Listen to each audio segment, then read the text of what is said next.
सुप्रभातम विद्यार्थियों। आज आपको हम शारीरिक शिक्षा के अंतर्गत शारीरिक शिक्षा का अर्थ, परिभाषा, उद्देश्य एवं महत्व के बारे में बताएंगे। जो फिजिकल एजुकेशन, उसका meaning, definition, objective and importance. सबसे पहले बात करते हैं प्रस्तावना।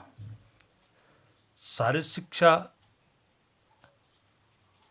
प्राचीन काल से ही चली आ रही है, जो दी जा रही है, और हम कह सकते हैं कि शारीरिक शिक्षा दो शब्दों से मिलकर बना है। पहला शब्द शारीरिक तथा दूसरा शब्द शिक्षा। यानी शारीरिक का जो संबंध है सीधा शरीर से, तथा शिक्षा का जो संबंध है ज्ञान से। इस प्रकार हम कह सकते हैं शारीरिक का या शारीरिक शिक्षा का जो अर्थ है वो शरीर का जो ज्ञान कराने वाली शिक्षा है वही शारीरिक शिक्षा कहलाती है। अब बात करते हैं शारीरिक शिक्षा का अर्थ। शारीरिक शिक्षा एक ऐसी शिक्षा है जो बालक को संपूर्ण विकास हेतु विविध क्रियाओं द्वारा शरीर, मन तथा आत्मा को पूर्णता की ओर बढ़ाती है। उसे शारीरिक शिक्षा कहते हैं। अब बात करते हैं शारीरिक शिक्षा की जो परिभाषा है। तो शारीरिक शिक्षा की परिभाषा निम्नलिखित शारीरिक शिक्षाविदों ने इसको परिभाषित किया है। सबसे पहले बात करते हैं A.R. वेमन के अनुसार। A.R. वेमन कहते हैं कि शारीरिक शिक्षा का वह भाग है जिसके अंतर्गत शारीरिक गतिविधियों द्वारा व्यक्ति का जो पूर्ण विकास किया जाता है, ये A.R. वेमन ने कहा है। दूसरी परिभाषा दी है J.P. थॉमस ने कहा है कि शारीरिक शिक्षा गतिविधियों के द्वारा बालक के समग्र व्यक्तित्व विकास हेतु दी जाने वाली शिक्षा है। उसको हम शारीरिक शिक्षा कहते हैं।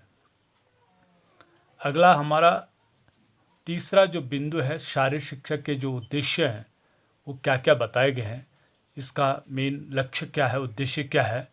तो शारीरिक शिक्षा के जो लक्ष्य हैं, उद्देश्य हैं, सबसे पहला उद्देश्य है शरीर का विकास करना। यानी शरीर का हम किस प्रकार से शारीरिक शिक्षा के द्वारा अपने शरीर का विकास करते हैं। दूसरा बिंदु है बौद्धिक विकास। बौद्धिक विकास यानी बुद्धि का विकास कैसे होता है। ये शारीरिक शिक्षा जब कहते हैं, अरस्तु ने कहा है कि वह स्वस्थ शरीर में स्वस्थ मस्तिष्क निवास करता है, तो तभी हमारा जब शरीर स्वस्थ रहता है तो मानसिक स्वस्थ रहता है, यानी बुद्धि का बौद्धिक विकास होता है। दूसरा सामाजिक विकास, यानी समाज का भी इसमें शारीरिक शिक्षा से समाज का भी क्या होता है, विकास होता है। उसे एक सामाजिक प्राणी होने के नाते उसका एक सामाजिक विकास होता है। तीसरा चौथा है चारित्रिक विकास, यानी चरित्र का विकास। शारीरिक शिक्षा एक ऐसी शिक्षा जिसमें बालक का चरित्र विकास, चारित्रिक जो विकास है वो होता है। पांचवा है व्यक्तित्व निर्माण। व्यक्ति का निर्माण माने एक बालक का सर्वांगीण विकास में जो व्यक्तित्व का निर्माण होना चाहिए वो शारीरिक शिक्षा के द्वारा होता है। और अगला है छठा भावुकता का विकास। आठवां है स्नायु मांसपेशियां विकास। और आठवां है स्वास्थ्य संबंधी ज्ञान का विकास। ये शारीरिक शिक्षा के उद्देश्य बताए गए, 8 उद्देश्य बताए गए हैं। अगला बिंदु कह सकते हैं हम शारीरिक शिक्षा का महत्व। शारीरिक शिक्षा का क्या महत्व है। बालक के शारीरिक, मानसिक एवं चारित्रिक विकास में शारीरिक शिक्षा का महत्वपूर्ण योगदान रहता है। इसके महत्व का वर्णन इस प्रकार से है। पहला, शारीरिक शिक्षा बालकों को ऊर्जावान, सहनशील व मानसिक रूप से परिपक्व बनाती है। दूसरा महत्व है, शारीरिक शिक्षा से नैतिक, मानवीय तथा सामाजिक गुणों का विकास करती है। तीसरा महत्व है, शारीरिक शिक्षा शरीर के विभिन्न अंगों का संतुलित विकास कर शरीर को निरोग बनाती है और सुडौल बनाती है। चौथा है, शारीरिक शिक्षा व्यक्ति को शरीर तथा मन से स्वस्थ एवं मानसिक रूप से उसको क्या करती है, संतुलित बनाती है।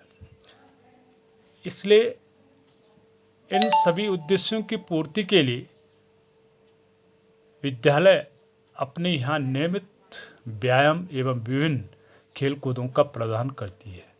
तो ये था शारीरिक शिक्षा का अर्थ, परिभाषा, उद्देश्य एवं महत्व। तो विद्यार्थियों, आपके लिए कुछ गृह कार्य है। सबसे पहले आपको शारीरिक शिक्षा किसे कहते हैं नोट कर दीजिए। पहला क्वेश्चन है, शारीरिक शिक्षा किसे कहते हैं।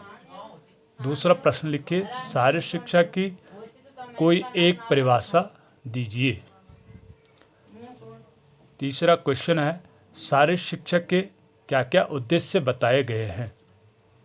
तीसरा प्रश्न लिखिए, शारीरिक शिक्षा के क्या क्या उद्देश्य बताए गए हैं। चौथा प्रश्न लिखिए, शारीरिक शिक्षा का महत्व बताइए। ये 4 प्रश्न आपके लिए गृह कार्य है। बस आज के लिए इतना ही।